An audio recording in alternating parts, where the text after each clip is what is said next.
아멘. 하나님 말씀을 보겠습니다. 이사야서 50장 1절부터 11절입니다. 이사야서 50장 1절부터 11절.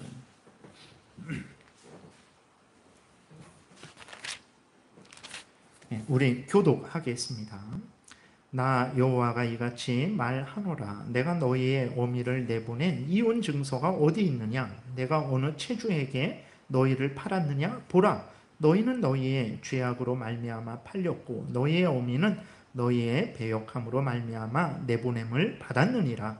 내가 왔어도 사람이 없었으며 내가 불러도 대답하는 자가 없었음은 어찌 됨이냐? 내 손이 어찌 짧아 구속하지 못하겠느냐? 내게 어찌 건질 능력이 없겠느냐?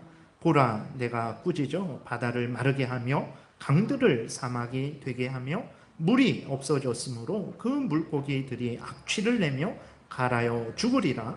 내가 흑암으로 하늘을 입히며 굵은 배로 덮느니라.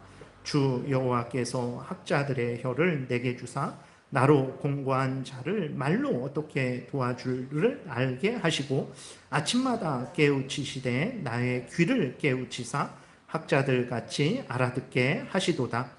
주 여호와께서 나의 귀를 여셨으므로 내가 거역하지도 아니하며 뒤로 물러가지도 아니하며 나를 때리는 자들에게 내 등을 맡기며 나의 수염을 뽑는 자들에게 나의 뺨을 맡기며 모욕과 침뱉음을 당하여도 내 얼굴을 가리지 아니하였느니라. 주 여호와께서 나를 도우심으로 내가 부끄러워하지 아니하고 내 얼굴을 부싯돌같이 굳게 하였으므로 내가 수치를 당하지 아니할 줄 아노라. 나를 의롭다 하시는 이가 가까이 계시니 나와 다툴 자가 누구냐? 나와 함께 설지어다. 나의 대적이 누구냐? 내게 가까이 나아올지어다. 보라, 주 여호와께서 나를 도우시리니 나를 정죄할 자 누구냐? 보라, 그들은 다 옷과 같이 헤어지며 좀이 그들을 먹으리라. 너희 중에 여호와를 경외하며 그의 종의 목소리를 청종하는 자가 누구냐? 흑암 중에 행하여 빛이 없는 자라도 여호와의 이름을 의뢰하며 자기 하나님께 의지할지어다. 보라, 불을 피우고 횃불을 둘러띈 자요, 너희가 다 너희의 불꽃 가운데로 걸어가며 너희가 피운 횃불 가운데로 걸어갈지어다.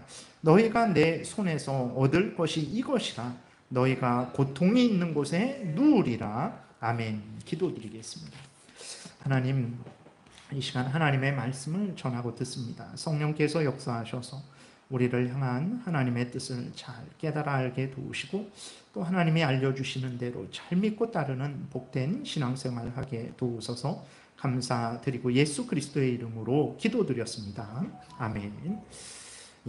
오늘 본문을 통해서는 이제 하나님께서 이스라엘 백성들을 그들의 죄를 드러내시고 그 죄악을 또 책망하고 있는 내용과 또 하나님께서 이사야 선지자를 하나님의 일꾼으로 삼으셔서 그렇게 하나님을 거역하고 대적하는 이스라엘 백성들을 이제 다시 하나님께로 돌아오도록 하시고 그들을 위로하시고 그들에게 복을 주시는 그러한 역사가 기록이 되어 있습니다. 그래서 1절부터 3절까지는 이제 이스라엘 백성들의 죄악을 드러내고 있고 4절부터 11절까지는 하나님이 이사야 선지자를 통해서 이스라엘 백성들을 이제 위로하시고 다시 돌이키게 하는 그 은혜의 내용이 기록되어 있어요. 그래서 1절부터 3절을 살펴보면 1절에 보게 되니까 이스라엘 백성들이 재앙을 당하는 것은 이제 이스라엘 백성들의 죄악으로 인한 것이다 라고 하나님이 말씀을 하고 있는 내용입니다. 1절, 나 여호와가 이같이 말하노라. 내가 너희의 어미를 내보낸 이혼 증서가 어디 있느냐? 그러니까 이 무슨 말이냐면 이제 이사야 당시 이스라엘 백성들은 자기들이 고난을 당하고 그 다음에 자기의 아버지, 할아버지, 자기 조상들이 고난을 당한 것은 하나님이 자기들을 박대하셨기 때문에 그렇다. 하나님이 자기들에게 은혜를 내려주시지 않았기 때문에 그렇다 하면서 하나님을 향해서 원망불평했어요. 그러니까 우리들은 이스라엘 백성들, 이사야 당시 지금 이 하나님의 말씀을 듣는 이스라엘 백성들은 우리들은 아무런 잘못이 없는데 하나님이 자기들을 그렇게 박대하고 합당한 은혜를 내려주시지 않았다라고 하면서 이 모든 책임은 하나님에게 있다. 하나님 때문에 그렇다 하면서 이제 하나님을 향해 원망하고 불평을 하고 있었던 거예요. 그렇게 되니까 하나님께서 이스라엘 백성들에게 말을 하는 거예요. 그래? 내가 그럼 너희의 어미를 내보낸 이혼 증서가 어딨냐? 그러니까 이혼 증서가 갑자기 나오는데 이 이혼 증서는 무슨 의미가 있냐면 이혼 증서는 이제 이혼 증서를 쓰게 된 것은 유대인들 남편들의 악함 때문입니다. 그래서 유대인들 남편이 얼마나 악한지 그 아내들이 이혼할 만한 이혼 사유는 이제 음행의 연고, 그 다음에 이제 남편의 역할을 완전히 버려버렸을 때, 아내의 역할을 완전히 버렸을 때, 그렇게 버렸을 때, 그 배우자가 다른 배우 상대편을 버렸을 때, 물론 그 판단도 교회와 함께 이렇게 조심스럽게 판단해야 되는 거예요. 그래서 음행의 사유는 이렇게 성경에 보게 되면 두 가지밖에 없어요. 그래서 이제 음행의 사유와 고린도전서 7장에서 나오는 이제 그 믿지 않는 자가 당신이 하나님을 계속 섬긴다면 나는 당신하고 못 살겠다. 하나님을 섬기든지 나를 섬기든지 결정해라.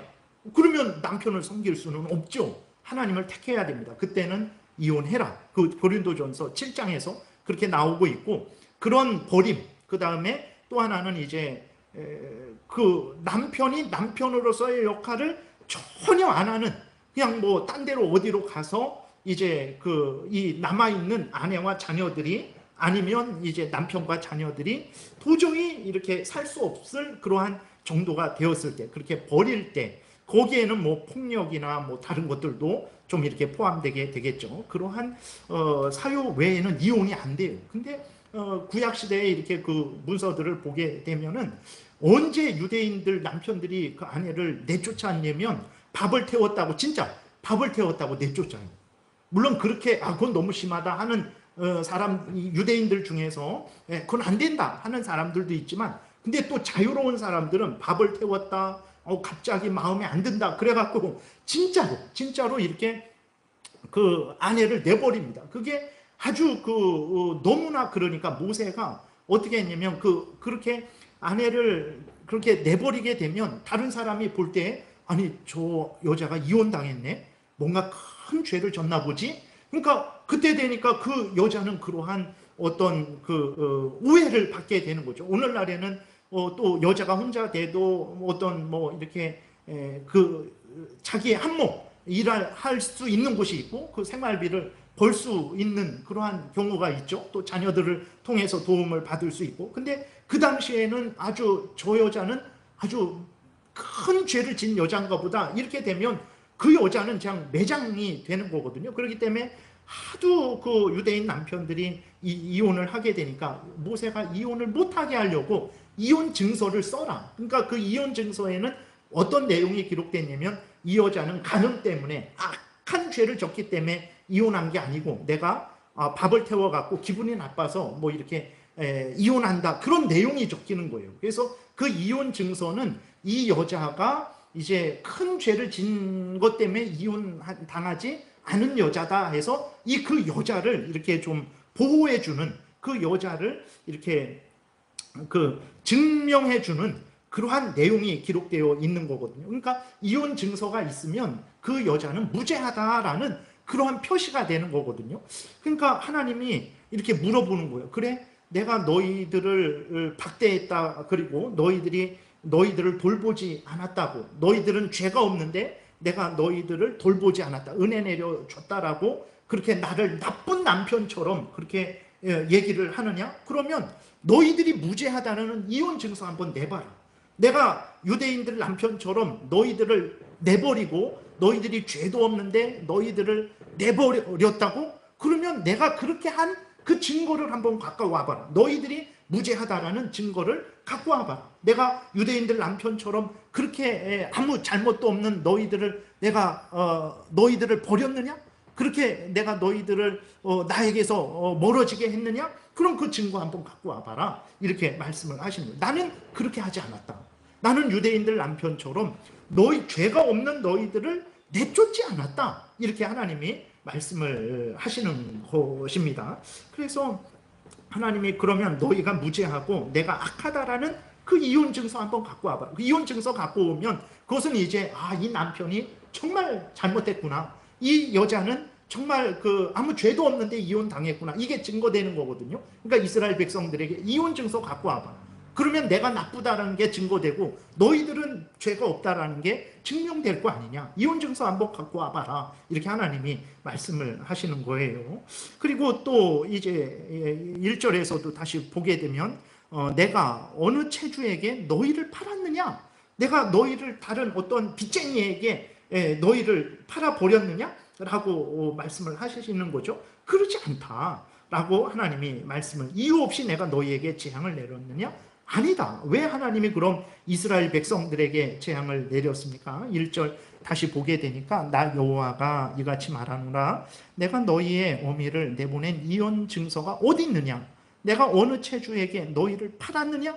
보라, 너희는 너희의 죄악으로 말미암아 팔렸고 너희의 어미는 너희의 배역함으로 말미암아 내보냄을 받았느니라.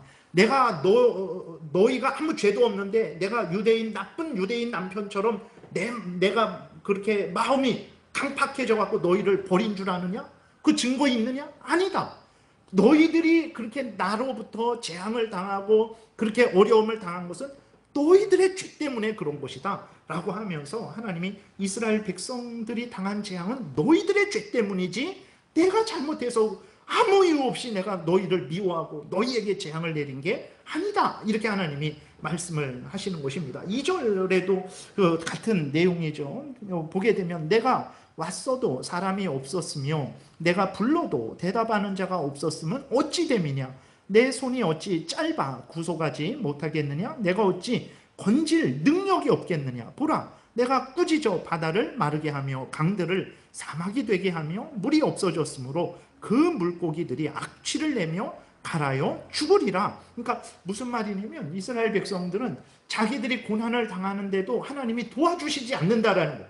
자기들이 고난을 당하는데도 하나님이 찾아와 주시지 않았다라는 거예요. 자기들을 구원해 주시는 음성, 이렇게 자기들을 하나님께로 오라라는 그런 초청도, 구원의 초청도 안 했다라는 거죠. 그래서 하나님 때문에 우리가 이 고생을 하고 있고, 그리고 이 고생을 하는데도 하나님이 자기들을 돌보지도 않고 돌아보지도 않고 은혜를 내려주시지도 않았다라고 하면서 하나님께 그 모든 책임을 돌리고, 또 하나님은 능력이 없나 보다. 우리가 이렇게 고난을 당하는데도 우리를 구원하지 못하는 거 보니까 하나님은 무능한 하나님인가 보다. 이렇게 하면서 하나님을 향해 불평하고 원망을 했거든요. 그랬더니 하나님이 그래? 너희들 그렇게 말할 수 있느냐? 하면서 봐라. 2절에 내가 왔어도 사람이 없었다. 내가 너희들을 구원하려고 너희들에 갔는데 너희들이 나를 맞으러 나온 사람이 있느냐? 내가 너희들을 구원하려고 너희들 앞에 갔더니 너희들이 아무도 나에게 나오지 않았다. 그리고 내가 너희들을 불렀다. 너희들을 구원하려고 너희들의 이름을 불렀는데 아무도 대답하지 않지 않았느냐? 왜 근데 나에게 그 모든 재앙의 책임을 나에게 돌리느냐? 라고 이렇게 하나님이 이스라엘 백성들을 책망을 하시는 거죠. 그러면서 하나님이 능력이 없다 그랬잖아요. 내가 과연 능력이 없느냐?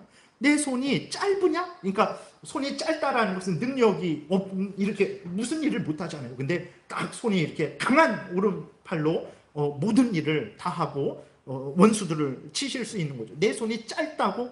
내가 능력이 부족하다고? 과연 그러느냐?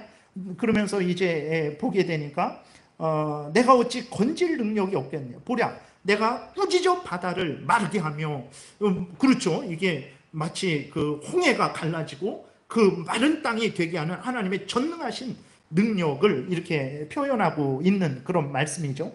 강들을 사막이 되게 하며, 그렇죠. 물이 없는 강에 물이 흐르게도 하시고, 물이 가득한 강을 말라서 그 강에 있는 물고기들을 다 죽게 하실 수도 있는 그런 전능하신 하나님이시죠. 그리고 하나님은 또 그 2절 중간에도 보게 되니까 3절에도 보게 되니까 내가 흑암으로 하늘을 입히며 굵은 배로 덮느니라. 그렇죠. 이것은 출애굽기 때에 하나님께서 흑암 재앙으로 온 애굽 땅을 아주 어두컴컴하게 하시는 그러한 전능하신 하나님의 능력을 이제 나타내고 있는 거죠. 내가 능력이 없다고? 내가 너희들을 구원할 능력이 없다고? 이스라엘 백성들아, 너희들이 내가 너희들에게 찾아가고 내가 너희들의 이름을 부를 때 아무도 내 소리에 응답하지 않고 나에게로 나오지도 않고, 너희들이 정말 나의 이름을 부르며 나에게 와서 구원을 이렇게 구원을 이렇게 은혜를 구했다면 내가 능히 너희를 구원했을 것이다. 그러나 너희는 아무도 나를 맞이하지 않았다. 너희는 아무도 내 음성에 귀를 기울이지 않았다. 너희는 아무도 내 능력을 요구하지 않았다. 라고 하나님이 이렇게 말씀을 하시는 거예요. 그래서 여러분, 이렇게 우리는 오늘 어떻습니까? 이스라엘 백성들은 이러한 하나님을, 이렇게 하나님과의 관계가 이런 상태였어요. 이사야 당시에 이스라엘 백성들과 하나님의 상태는 이런 상태였어요. 하나님이 끊임없이 찾아오시고 끊임없이 말씀하시고 선지자들을 통해서 끊임없이 말씀을 하시고 하나님의 전능하신 능력을 보이는데도 이스라엘 백성들은 관심도 안 가졌어요. 관심도 안 갖고 하나님을 향하지도 않았고 그저 그 죄 가운데 아주 즐기고 그 죄를 행했죠. 그러니까 하나님께서 거기에 대해서 재앙을 내리신 것이지, 하나님이 뭐 이스라엘 백성들을 괜히 미워하시고 하나님이 능력이 없어서 그렇게 하신 것이 아닌 거죠. 오늘 우리들은 어떻습니까? 본문에 있는 이스라엘 백성들과 달리 우리는 우리의 죄악을 솔직하게 인정하고 또 하나님 앞에 겸손히 은혜를 구하고 있습니까? 여러분, 이렇게 이 땅에 죽음과 질병과 모든 악한 것이 존재하게 된 것은 우리의 죄 때문이에요. 우리의 죄 때문입니다. 아담과 하와가 범죄했기 때문에 그렇습니다. 그 이후로 우리도 아담과 하와처럼 이렇게 나쁜 나무에서 나쁜 열매가 맺듯이 범죄한 아담과 하와에게서 태어난 모든 인간들은 죄로 오염되고 부패된 거예요. 그래서 죄로 오염되고 부패된 우리들은 죄된 생각을 하고 죄된 말을 하고 죄된 행동을 하는 거죠. 시간이 갈수록 이렇게 이 문명은 발전을 합니다. 그 불과 뭐 몇십 년 전에 이런 마이크가 있었겠습니까? 핸드폰이 있었겠습니까? 뭐 에어컨이 있었겠습니까? 이런 것들이 무수하게 생겨서 우리가 이러한 혜택을 누리게 되죠. 그러나 보게 되면 어른들이 하는 말이 항상 있어요. 그 어른들은 항상 이렇게 시대가 더 악해진다 그러죠. 그러면 그 소리를 듣고 있던 그 어린 그러한 자녀들은 부모님들은 저런 말씀하신다고 해놓고 이제 그 자녀들이 어른이 되면 또 이제 다른 자녀들을 보면서 요새에는 또 점점 이렇게 버릇없고 더 악해진다. 그러니까 왜 그렇습니까? 그거는 우리의 본성이 죄로 오염되고 부패되었기 때문에 계속해서 악해지는 거예요. 그렇기 때문에 이 땅에서 인간이 고통하고 괴로워하고 질병에 걸리고 죽게 되는 일은 절대로 안 없어집니다. 이렇게 아무리 불로장생하는 약을 개발했어요. 개발한다고 해서 없어지지 않아요. 왜 그러냐면 이 땅에 있는 이 고통, 죽음, 이 모든 비참함은 약이 없어서 생긴 게 아니라 죄 때문에 생긴 거거든요. 그렇기 때문에 없어지지 않아요. 그렇기 때문에 우리가 진정 인생을 살아가면서 복되고 평안하고 정말 그러한 하나님의 은혜를 받는 그러한 삶을 살려면 어떻게 해야 됩니까? 이스라엘 백성들처럼 죄가 있으면서 그 죄를 교묘히 감추고 이 모든 문제는 하나님께 있다, 이런 식으로 해서 해결되지 않습니다. 어떻게 해야 됩니까? 우리의 죄를 하나님 앞에 다 토로하고 하나님께 용서를 빌고 하나님의 은혜를 구해야 돼요. 근데 이스라엘 백성들은 그러지 않고 자기들은 계속 죄 가운데 살면서 모든 책임을 하나님이 돌보시지 않았다. 하나님이 우리를 박대하신다. 우리를 찾아오지도 않으셨다. 하나님은 능력이 없어서 우리가 지금 이 고생을 하고 있다. 이런 생각을 하고 있는 거예요. 하나님이 무슨 잘못이 있습니까? 근데 이 모든 책임을 하나님께 돌리고 있는 거예요. 우리는 어떻게 하고 있습니까? 하나님 앞에 나아가 우리의 죄를 우리의 타고난 원죄, 그리고 우리가 날마다 생각으로 말로 행동으로 짓는 죄들을 숨기지 않고 토로하고 하나님의 은혜를 구하고 있습니까? 하나님 앞에 죄를 숨기지 않고 회개하고 용서를 비는 자는 살 것이고, 죄를 숨기고 하나님께 모든 책임을 돌리는 자는 결국 망하게 됩니다. 시편 32편에 제가 읽어드리겠습니다. 보게 되면 내가 입을 열지 아니할 때에 종일 신음함으로 내 뼈가 쇠하였도다. 주의 손이 주야로 나를 누르시오니 내 진액이 빠져서 여름 가뭄에 마름같이 되었나이다. 셀라. 내가 이르기를 내 허물을 여호와께 자복하리라 하고 주께 내 죄를 아뢰고 내 죄악을 숨기지 아니하였더니 곧 주께서 내 죄악을 사하셨나이다. 셀라. 이로 말미암아 모든 경건한 자는 주를 만날 기회를 얻어서 주께 기도할지라. 진실로 홍수가 범람할지라도 그에게 미치지 못하리이다 라고 이렇게 기록이 되어 있어요. 여러분, 이 땅에서 복된 삶을 살아가는 곳은 아주 분명하고 또 그것은 돈이 없어도 됩니다. 어떻게 하면 됩니까? 하나님 앞에 나아가 우리의 죄와 우리의 부족을 다 고백하고 하나님의 무한한 은혜와 사랑을 의지하고 그 하나님의 은혜를 구할 때에 그가 정말 이 땅에서 복된 인생을 살아간다는 것을 우리가 명심을 해야 됩니다. 이스라엘 백성들처럼 자기 죄 때문에 그런데 그것을 교묘하게 가장해서 아닙니다, 하나님 때문입니다, 끝이 없어요. 그것은 정말 해결할 방법이 없습니다. 그래서는 안 되고 우리의 죄를 인정하고 하나님께 나아가 용서 빌고 은혜를 구할 때 우리가 참된 복된 인생을 살아가게 되는 거예요. 참 이스라엘 백성들이 이렇게 악했어요. 우리 같으면 어떻게 하겠습니까? 그만두라, 내가 너희들을 버리겠다 하겠죠. 근데 하나님은 그러지 않으셨어요. 이스라엘 백성들을 이렇게 책망하시고 어떻게 하셨냐면 하나님께서 이사야를 보내셔서 이스라엘 백성들을 또 가르치십니다. 이스라엘 백성들을 깨닫게 하세요. 그래서 이스라엘 백성들로 하여금 하나님께로 돌아오게 하세요. 그것이 이제 4절부터 기록된 내용입니다. 그래서 보게 되니까 4절에 4절 9절은 이게 또 여호와의 종 예수 그리스도를 나타내는 것으로 보기도 하는데, 오늘은 이제 이사야를 통해서 또 모든 선지자를 통해서 오늘날 말씀의 사역자들을 통해서 예를 들어서 목사들을 통해서 하나님께서 하나님의 백성들을 가르치시고 하나님께로 돌아오게 한다라는 그러한 내용으로 이제 말씀을 드리겠습니다. 그래서 4절에 보게 되니까 그렇게 패역한 이스라엘 백성들입니다. 그냥 내버려 두셔도 누구도 뭐라고 말할 사람이 없어요. 근데 하나님은 이사야를 세우셔서 그들에게 보내시죠. 보내실 때 어떻게 보내십니까? 4절에 보게 되니까 주 여호와께서 학자들의 혀를 내게 주사 나로 공고한 자를 말로 어떻게 도와줄 줄을 알게 하시고 아침마다 깨우치시되 나의 귀를 깨우치사 학자들 같이 알아듣게 하시는도다. 그러니까 학자들의 혀를 주셨다. 학자들의 귀를 주셨다. 그래서 학자들 같이 말하게 하시고 학자들 같이 듣게 하신다. 그랬을 때 이것은 그럼 뭐 교수들처럼 그렇게 공부 잘하는 그러한 차원의 의미가 아니고, 이것은 무엇을 말을 하는 거냐면 하나님의 말씀을 이사야에게 주신 거예요. 하나님의 말씀을 잘 깨달아 알게 하시고 그 하나님의 말씀을 잘 증거하게 하신 거예요.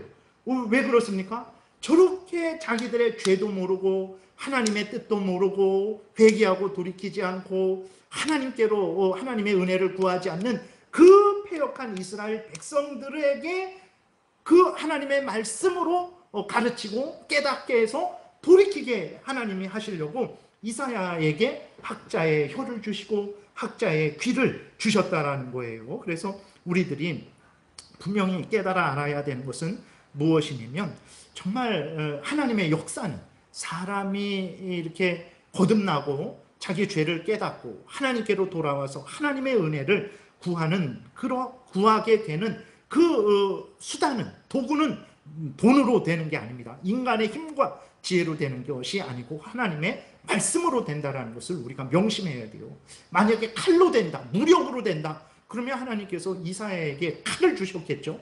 그래서 그들을 정복하고 그들을 무찌르고 그렇게 하게 하셨겠죠. 그러나 하나님은 그렇게 하지 아니하시고 이사야에게 하나님의 말씀을 알아듣게 하시고 하나님의 말씀을 전하게 하는 은혜를 내려주셨어요. 우리가 49장 그 2절에서도 보게 되면 여기에서 여호와의 종에 대해서 예수 그리스도에 대해서 이제 분명하게 말씀을 하고 있죠. 근데 2절에 보게 되면 내 입을 날카로운 칼같이 만드시고 나를 그의 손그늘에 숨기시며 나를 갈고 닦은 화살로 만드사 그의 화살통에 감추시고 그랬는데 내 입을 날카로운 칼같이 만들었다. 이것은 바로 예수 그리스도께서 어떻게 하나님의 뜻을 전하시고 가르치셨습니까? 그러니까 말씀을 통해서 전하고 가르치셨다라는 것을 알려주는 거예요. 그래서 이사야에게도 똑같습니다. 하나님께서 이사야에게도 학자들의 귀를 주시고 학자들의 혀를 주셔서 하나님의 말씀을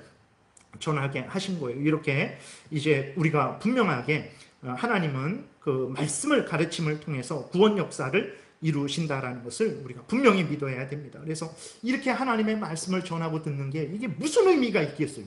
이게 성경 말씀 몇 사람 모여갖고 성경 말씀 이렇게 하면서 이것은 하나님은 어떤 분이고 하나님의 뜻은 무엇이고 그러니 우리가 이 하나님의 뜻을 마음에 새기고 이 하나님의 뜻대로 살아가야 됩니다. 이게 아무런 그 가치가 없어요. 세상 사람들이 봤을 때는 너무나 어리석고 또 어리석은 그러한 일들로밖에 보이지 않죠.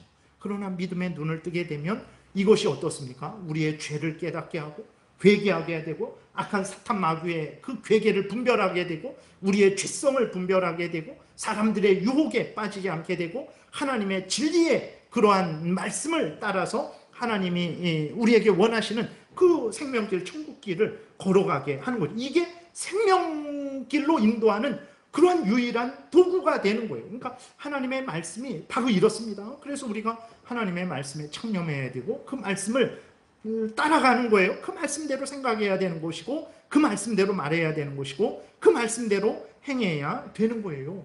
그렇게 하는 것이 아무것도 아닌 것 같지만 그것이 나를 살리고 우리 교회를 살리고 이 나라를 살리고 온 세상을 살리는 유일한 길이라는 것을 우리가 명심을 해야 되는 것입니다.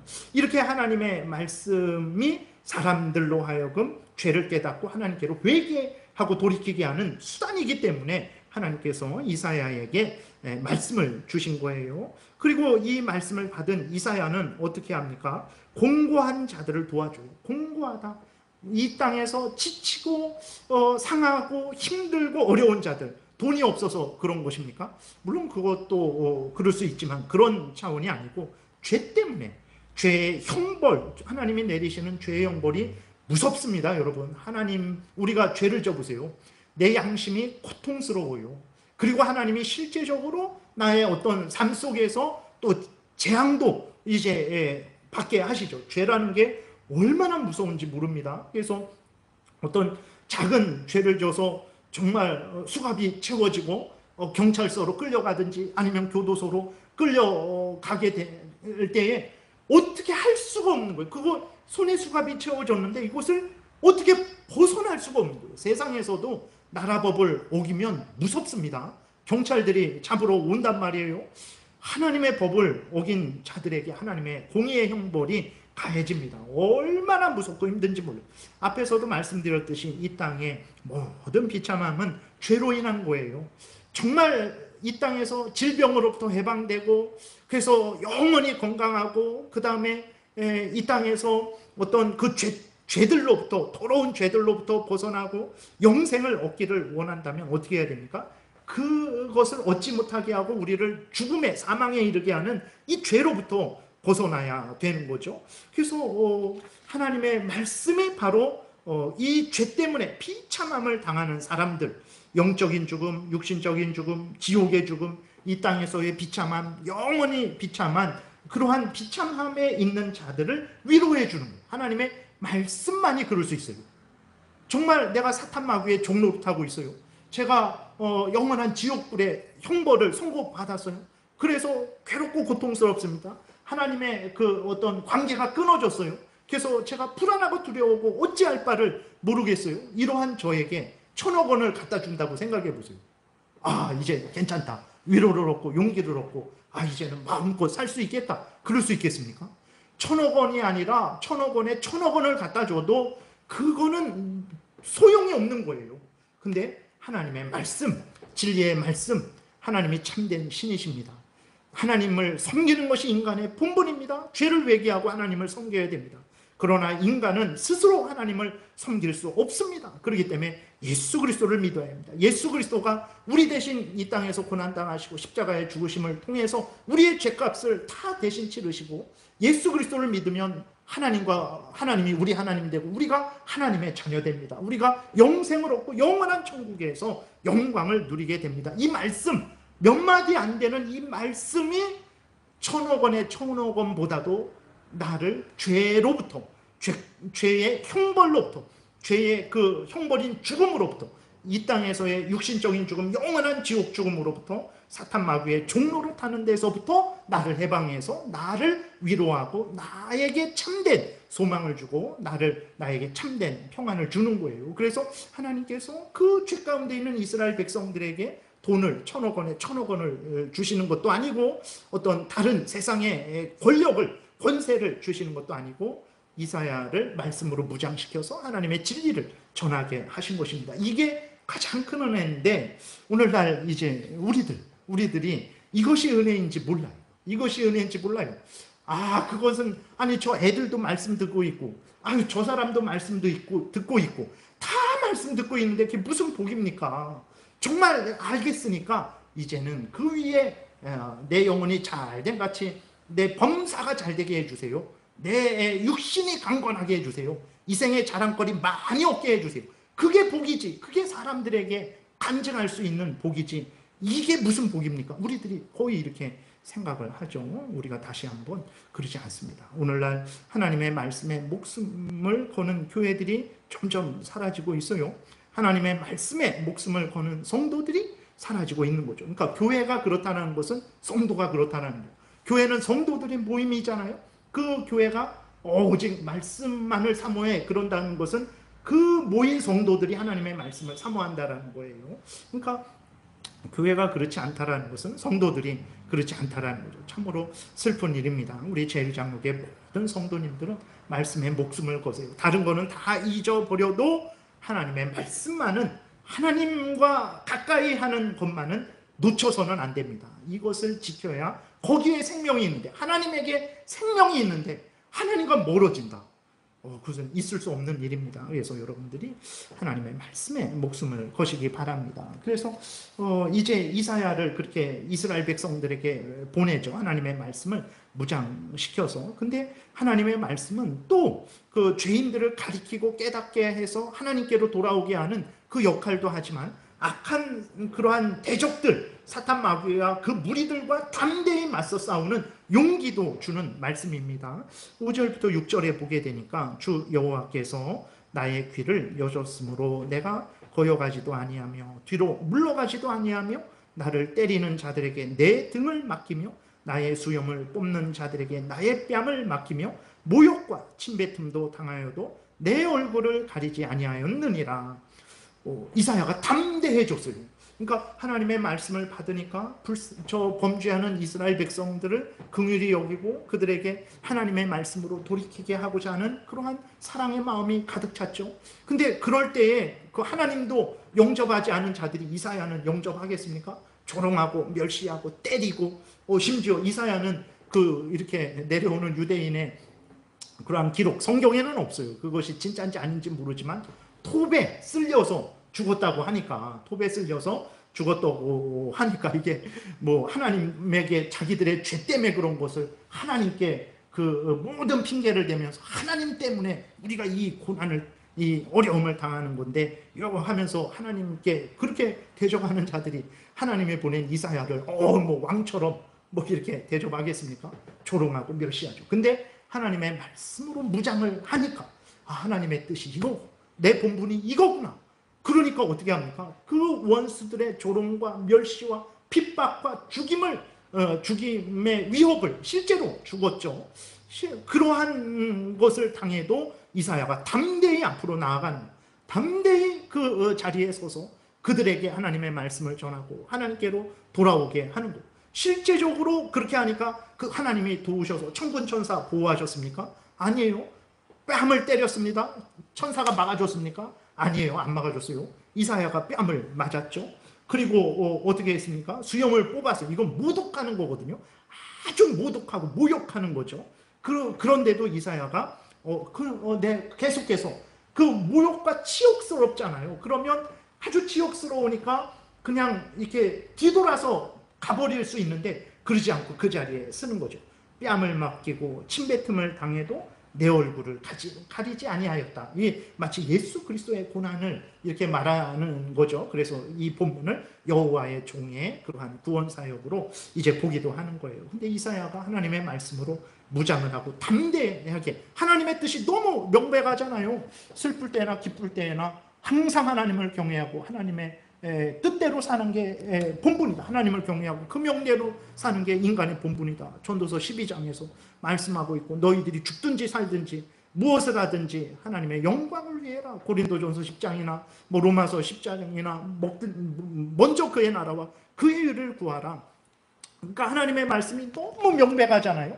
그러니까 어떻게 할 수 없는 거예요. 너무나 명백하니까 이사야가 뭐 이렇게 뒤돌아갈 수도 없고, 명백하니까 그 명백한 말씀대로 살아갈 수밖에 없는 거죠. 하나님의 말씀으로 교육을 받는 게 이렇게 우리에게 중요한 것입니다.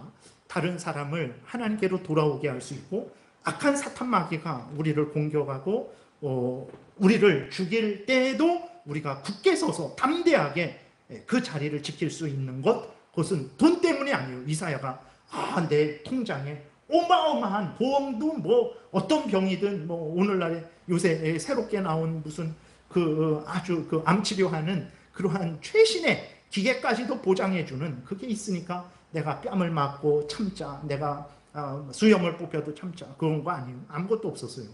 그런 하나님의 말씀이 있었으니까, 하나님의 은혜와 사랑이 있었으니까 이사야가 담대히 견딜 수 있는 거예요. 이러한 담대함을 우리가 맛보아야 됩니다. 그래야 돼요. 그래서 하나님의 말씀으로 교육받지 않으면 인간은 어리석은 사상에 빠져버리게 됩니다. 악한 사탄 마귀의 사상에 빠져버리게 돼요. 거기에는 아무것도 없습니다.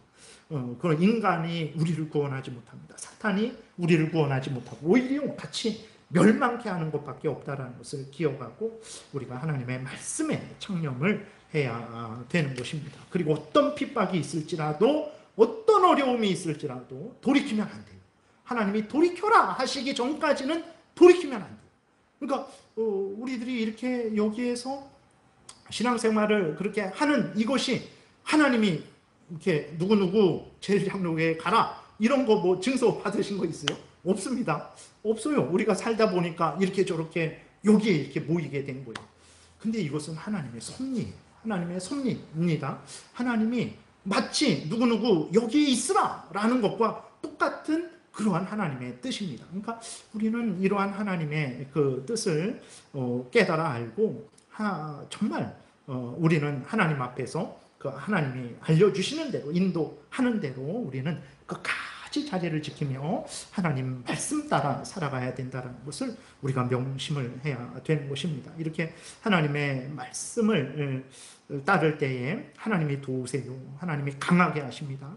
지지 않고 승리하게 하십니다. 이사야가 담대하죠. 6절까지는 뺨을 때리면 맞고 수염을 뽑히면 그냥 뽑힘을 당하고 죽이면 죽임을 당하는 그러한 차원이었는데, 7절에서는 좀 더 이제는 반대로 한편으로는 적극적으로 이제 또 저항을 하고 있어요. 7절에 보게 되니까 여호와께서 나를 도우심으로 내가 부끄러워하지 아니하고 내 얼굴을 부싯돌같이 굳게 하였으므로 내가 수치를 당하지 아니할 줄을 아노라. 되게 부싯돌 같다 그랬을 때에는 좀 이렇게 저 철면피 하면서 좀 부정적인 의미도 있는데, 오늘 여기에서 그 부싯돌 같다라는 것은 하나님이 강하게 하셨다라는 거예요.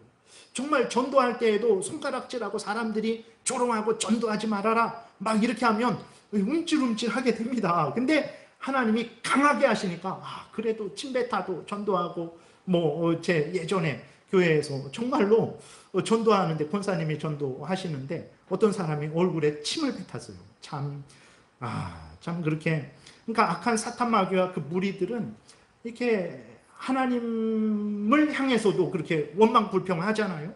그리고 하나님이 보낸 종들을 향해서는 더 한단 말이에요. 그렇기 때문에 우리가 그렇게 하나님을 믿고 신앙생활할 때 그런 어려움을 당하고 조롱과 멸시를 당하는 것을 이상하게 생각하면 안 돼요. 원래 그런 거예요. 그들은 그걸 당연하게 여깁니다. 그렇게 당연하게 여겨요. 그럴 때 우리가 하나님의 말씀으로 우리 자신을 무장하고 내 본분이 뭐냐? 내 이 땅에 살아가는 인생의 목적이 뭐냐? 하나님의 영광을 드러내고 그 뜻을 따르는 거 아니냐? 하나님 나라를 확장하는 거 아니냐? 그러면 내가 조롱을 받건 내가 질병에 걸리건 내가 어떤 모욕을 당하건 나는 그 일을 해야 되지. 이렇게 하나님의 말씀으로 철저하게 무장되지 않으면요, 침뱉음을 당해보세요. 그 얼마나 모욕스럽겠습니까? 치욕스럽겠습니까? 자다가도 벌떡 일어날 것 같아요.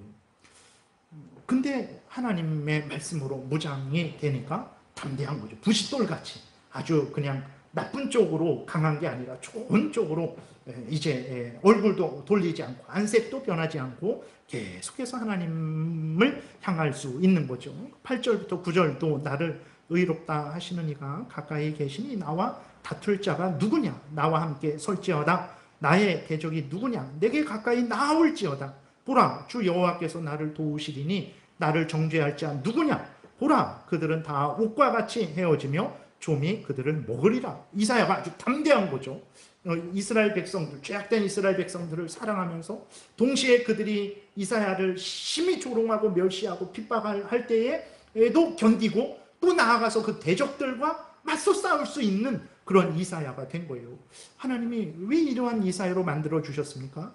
그 모든 자기들의 죄는 인정도 하지 않고 회개하지도 않고 모든 책임을 하나님께 돌리는 그 악한 이스라엘 백성들, 그 패역한 이스라엘 백성들을 돌이키게 하시려고 하나님이 이사야를 일꾼으로 삼으셨는데, 말씀으로 교육하시고 말씀으로 그를 강하게 하시니까 이사야가 그 사명을 온전히 감당할 수 있었던 것입니다. 여러분, 이렇게 하나님의 말씀을 듣고 무장하고 그 말씀대로 살아가는 게 이렇게 중요한 일이고, 다른 사람을 살리는 일이고, 하나님 뜻을 이루는 일이고, 우리가 원수와 맞서 싸울 수 있는, 원수는 사탄 마귀와 그 무리들이죠. 죄죠. 다른 저 사람이 내 원수 아닙니다. 사탄 마귀와 그 무리들과 맞서 싸울 수 있는 그러한 사람으로 우리가 바로 서게 되는 것입니다. 그래서 여러분들 항상 하나님의 말씀을 사모하시고 그 말씀을 읽으시고 또 이렇게 그 말씀을 전하라고 보낸 그러한 하나님의 그 종들, 오늘날에는 목사들이죠. 그 목사들이 하나님의 말씀을 잘 또 이렇게 있는 그대로 전할 때에 그 말이 청산 유수처럼 하던 아니면 떠듬떠듬 그렇게 하든 어쨌든 하나님의 말씀을 이렇게 있는 그대로 증거할 때에 그것이 바로 하나님이 나를 하나님께로 부르시는 음성이구나. 그것이 바로 하나님이 나를 초청하시는 음성이구나. 그것이 바로 하나님이 나를 도우신다라는 그 약속이구나. 이렇게 여러분들이 믿으시고 그렇게 성경 말씀을 그리고 또 전해지는 설교 말씀을 마음에 새기고 그 말씀 따라 살아가야 되는 거예요. 이런 자들만 살 수 있어요. 정말 그렇습니다, 여러분. 하나님의 말씀을 여러분들이 어디서 듣습니까? 성경에서 들어요. 하나님의 말씀을 또 여러분들이 어디서 듣습니까? 교회에서 듣는 거예요. 다른 데서, 국회에서 하나님의 말씀을 전합니까? 아니에요. 그럼 대법원에서 하나님의 말씀을 전합니까? 아닙니다. 청와대에서 합니까? 아니에요. 이 사람들이 생각하는 아이고 저게 뭐냐, 저렇게 초라하고 정말 연약하구나 하는 그 교회에서 하나님의 말씀이 전해지는 거예요. 그렇기 때문에 여러분들이 교회를 그래서 사랑을 하는 것입니다. 그렇게 하는 자들만이 살아요. 그러지 않고 하나님의 성경 말씀을 따르지 않고 전해지는 그 하나님의 종들을 통해서, 이사야 선지자를 통해서 하나님의 말씀이 이스라엘 백성들에게 전해졌죠. 근데 이스라엘 백성들이 안 들었다라고 생각해 보세요. 오늘날 목사가 하나님의 말씀을 전하잖아요. 물론 성경에 있는 그대로 교회의 공적이고 객관적인 신앙 고백에 맞춰서 그 다음에 이제 교회법에 따라서 전해지는 말씀이라는 조건이 있죠. 그렇게 하나님의 말씀을 바르게 전하는 대로 안 들어보세요. 하나님이 괜찮아 너는 한유식 목사의 말을 안 들었으니까 괜찮아 그렇게 하시겠습니까? 한유식 목사가 한 말이 내 말이야. 그러니까 아까 조건이 있었죠. 성경의 자체에 있는 그대로 더하거나 빼지 말고 있는 그대로 전해야 되고, 성경에 그 나와 있는 하나님의 그 뜻을, 교리를 체계적으로 요약한 신앙 고백에, 교회의 객관적인 공적인 신앙 고백에 맞아야 되고 교회법에 맞게 그렇게 전하는 조건이 있는 거죠. 그것은 하나님의 말씀이에요. 정말 그렇습니다. 우리가 설교를 통해서 기록된 성경을 통해서 그 외에 어디에서 하나님의 말씀을 듣겠습니까? 그러나 기록된 성경을 통해서, 기록된 성경을 전하는 설교를 통해서 듣고 따르는 자는 이제 하나님의 크신 복을 누리게 되는 거죠. 그러나 그러지 않고 이제 자기들의 생각, 세상의 생각, 그러한 것에 근거한 자들은 결국은 멸망하게 되는 거예요. 왜냐하면 진리가 아니기 때문에 그래요. 제 생각이 여러분들에게 무엇이 중요하겠어요? 제가 인생을 살아보니까 여러분, 이렇게 사는 게 좋을 것 같아요. 그게 무슨 의미가 있겠어요? 그건 제 인생이지. 제 인생이 여러분들이 제 인생을 따라와야 됩니까? 그러지 않아요. 생긴 것도 다르고 사는 것도 다르고 성격도 다르고 형편도 다른데 왜 저의 인생을 그대로 따라와야 됩니까?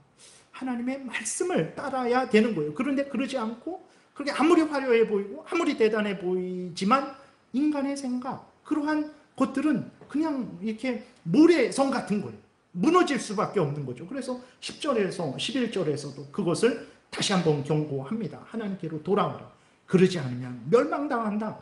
10절에 보게 되니까 너희 중에 여호와를 경외하며 그의 종의 목소리를 청종하는 자가 누구냐? 없어요. 없다라는 거예요. 이사야 당시에도 거의 없어요. 하나님이 찾아오셨는데도 영접하는 자가 없었어요. 요한복음 1장에 예수 그리스도께서 이 땅에 오셨는데 아무도 영접 안 했어요. 누가 목동, 그 당시 목동은 아주 천한, 예를 들어서 뭐 오늘날 우리나라의 예전에 백정 같은 그 정도는 아니겠지만 그렇게 천한 존재들이에요.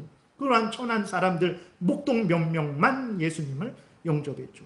하나님이 이사야 당시 이스라엘 백성들에게 찾아가서 말씀하시는데 아무도 나오지 않았고 아무도 하나님의 말씀을 듣지 않았어요. 이사야를 그렇게 보냈는데도 아무도 듣지 않고 오히려 뺨을 때리고 침 뱉고 수염을 뽑고 등짝을 때리고 이렇게 핍박을 하고 죽이기까지 했어요.